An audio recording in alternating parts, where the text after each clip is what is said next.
नमस्कार दोस्तों, जैसा कि आप सभी को मालूम है, आपकी अर्धवार्षिक परीक्षा दिसंबर में स्टार्ट होने वाली है। 1 दिसंबर से आपकी जो अर्धवार्षिक परीक्षा है वो स्टार्ट है। तो कक्षा 10वीं वाले विद्यार्थियों के लिए जो व्यावसायिक पाठ्यक्रम है, व्यावसायिक पाठ्यक्रम का जो विषय है आपका ITES, इस विषय के मोस्ट इम्पोर्टेंट क्वेश्चन आपको मैं बता रहा हूँ, जो कि आपकी अर्धवार्षिक परीक्षा में काफ़ी सहायता दिलाएंगे आपको अच्छे अंक प्राप्त कराने में। तो दोस्तों, MP बोर्ड वाले विद्यार्थी ध्यान देंगे कि जितने भी आपके सब्जेक्ट है, सभी सब्जेक्ट के मोस्ट इम्पोर्टेंट क्वेश्चन हमारे इस चैनल पर बताए जा रहे हैं। तो आप हमारे साथ जुड़ सकते हैं। और एक बात याद रखें, जितने भी क्वेश्चन हैं सारे क्वेश्चन IMP क्वेश्चन है। क्वेश्चन बैंक जो आपकी आई है उस क्वेश्चन बैंक पर आधारित है। और आपको याद करना है अपनी ब्लूप्रिंट जो दी गई है उस ब्लूप्रिंट के आधार पर। जो क्वेश्चन बैंक है उसको आप पूरा पढ़ लेना, क्योंकि क्वेश्चन बैंक ब्लूप्रिंट के आधार पर ही बनाई गई है। तो आइए दोस्तों स्टार्ट करते हैं कक्षा 10वीं विषय ITES। देखिए, लिब्रे ऑफिस राइटर का उपयोग कर डिजिटल डॉक्यूमेंटेशन एडवांस, ये आपकी यूनिट फर्स्ट है। फर्स्ट यूनिट के बहुविकल्पी क्वेश्चन जो 1 अंक वाले हैं वो मैं आपको बता रहा हूँ। फर्स्ट क्वेश्चन देखिए, लिब्रे ऑफिस राइटर में दिए गए डॉक्यूमेंट को बनाने के लिए निम्नलिखित में से कौन सी विशेषताएं उपयोग की जाती है। तो याद रखना, जो लिब्रे ऑफिस है उसमें राइटर में जो दिए गए डॉक्यूमेंट है ना, जब हम डॉक्यूमेंट बनाते हैं तो पिक्चर फ्रॉम फाइल, मतलब कि आपको ऑप्शन नंबर C इसमें याद रखना है। ठीक है, ये उपयोग किया जाता है पिक्चर फ्रॉम फाइल। इसके बाद में नेक्स्ट क्वेश्चन आप देखेंगे। नेक्स्ट क्वेश्चन आपको दिया गया है, राइटर में स्टाइल मेनू, मतलब जो साइड बार है उसकी बात यहाँ पर की जा रही है।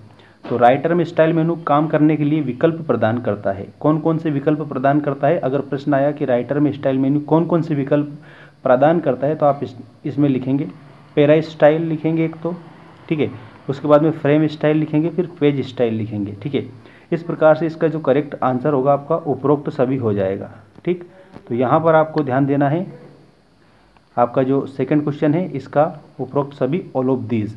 और गौर करने लायक बात यह है कि अगर ये प्रश्न पूछा जाए तो आपको पैरा स्टाइल भी लिखना है, फ्रेम स्टाइल भी लिखना है और पेज स्टाइल भी लिखना है, क्योंकि ये जो साइड बार है उसमें विकल्प प्रदान करने वाले मेन्यू है, इसे आपको याद रखना है। इसके बाद में क्वेश्चन नंबर 3 देखिए, लिब्रे ऑफिस राइटर में टेम्पलेट क्या है। जो लिब्रे ऑफिस राइटर होता है उसमें टेम्पलेट क्या है? तो एक प्रकार का डॉक्यूमेंट होता है टेम्पलेट। ठीक है, तो याद रखेंगे एक प्रकार का document is the correct answer. इसके बाद में नेक्स्ट क्वेश्चन आप देखिएगा, निम्न में से कौन आपके पेज डॉक्यूमेंट की स्टेटस पृष्ठों की संख्या बताता है। मतलब कि एक प्रकार से आपको याद रखना है, जो पेज नंबर बताए उसे हम क्या कहते हैं? तो उसे हम कहते हैं स्टेटस बार। क्या कहते हैं? Status bar. क्यों? क्योंकि पेज डॉक्यूमेंट्स की स्टेट्स जो होता है उस पृष्ठों की संख्या बताता है कितने पेज है, तो वो स्टेटस बार है आपका। ठीक, इसके बाद में नेक्स्ट देखिएगा, स्टाइल मेन्यू को एक्सेस करने के लिए निम्न में से किसका उपयोग किया जा सकता है।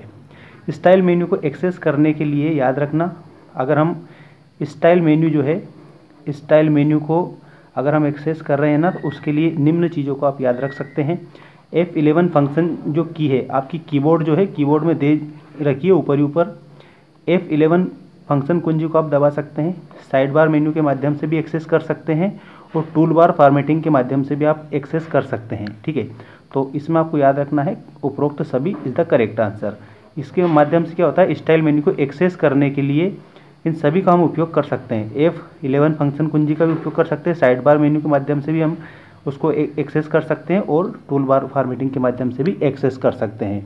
तो उपरोक्त सभी इज द करेक्ट आंसर। इसके बाद में नेक्स्ट आप देखिएगा, ये काफ़ी महत्वपूर्ण प्रश्न है, आप इसको गौर करिएगा।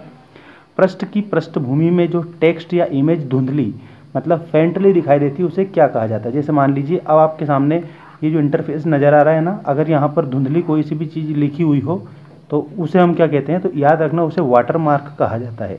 ठीक है, ये एक प्रकार की अब कह सकते हैं कि पेज की पहचान होती है और लोग इसको सिक्योरिटी के माध्यम से भी रखते हैं। जैसे उनका जो कंटेंट रहता है, ठीक है, उस कंटेंट को सिक्योर करने के लिए, एक प्रकार की पहचान को प्रदर्शित करने के लिए भी इसका प्रयोग किया जाता है वाटर मार्क का।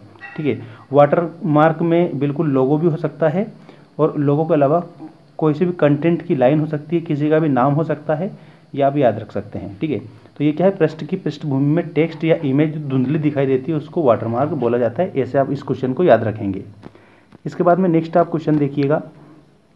नेक्स्ट क्वेश्चन है आपका, इमेज फॉर्मेट में जेपीईजी या जेपीजी का अर्थ क्या होता है। जो फोटोज की जो फॉर्मेट होती है ना, इसकी यहाँ पर बात की जा रही है, ये आप गौर करेंगे, ठीक है। तो जॉइंट फोटोग्राफिक एक्सपर्ट ग्रुप होता है इसका मतलब, joint photographic expert group, JPG या जेपीईजी, इसको आप याद रखेंगे, ठीक है। इसके बाद में क्वेश्चन नंबर 8 आप देखिएगा। ड्राइंग ऑब्जेक्ट प्रॉपर्टीज टूलबार में प्रदान किए गए समूह विकल्प हैं। कौन कौन से समूह विकल्प है? जो ड्राइंग ऑब्जेक्ट जो होते हैं ना, वो टूल बार होता है एक प्रकार का, ठीक है। और उस टूल बार में कुछ विकल्प दिए गए होते हैं, वो कौन कौन से विकल्प होते हैं ये यहाँ पर पूछा है। तो एक तो एग्जिट विकल्प होता है, ठीक है, एग्जिट। इसके बाद में अनग्रुप होता है, यहाँ पर मैं लिख देता हूँ अनग्रुप होता है, ठीक है। और एक होता है ग्रुप एंटर, ग्रुप एंटर। इस प्रकार से आपको ये देखने को मिलते हैं, एग्जिट, अनग्रुप और ग्रुप एंटर। तो यहाँ पर मित्रों आपको करेक्ट क्या करना है, उपरोक्त सभी, क्योंकि ये सारे इसमें पाए जाते हैं। नेक्स्ट क्वेश्चन देखिए, क्वेश्चन नंबर 9, निम्न में से कौन सी इमेज फाइल के लिए सही फाइल एक्सटेंशन नहीं है। तो ये ODT ये सही नहीं है। बाकी जो सही है वो कौन कौन सी है, GIF ये भी एक प्रकार की इमेज फाइल के लिए सही मानी जाती है, JPEG भी मानी जाती है और PNG भी मानी जाती है। ODET ये अलग है, इसमें डिफरेंस है, ठीक है। तो यहाँ पर क्या पूछा, नहीं है, जो नहीं है उसके बारे में बताना है, तो ODT is the correct answer, ठीक है। और अगर कौन कौन सी इमेज फाइल के लिए सही एक्सटेंशन है, तो GIF, JPEG और PNG ये सही फाइल एक्सटेंशन है, वो भी आपको ध्यान दे लेना है, ठीक है। इसके बाद में नेक्स्ट क्वेश्चन आप देखिएगा, इमेज टूल बार इसके लिए एक उपकरण प्रदान नहीं करता है। तो कॉपी करने के लिए उपकरण प्रदान नहीं करता है जो इमेज टूल बार होता है वो।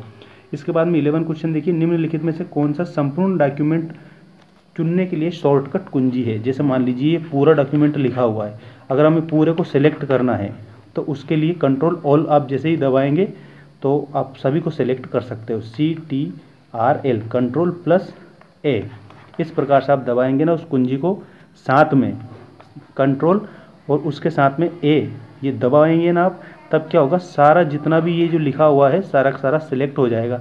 ऐसे आप किसी भी फाइल को सिलेक्ट कर सकते हैं, चाहे कोई सा भी डॉक्यूमेंट क्यों ना हो, कंट्रोल ऑल करते ही से।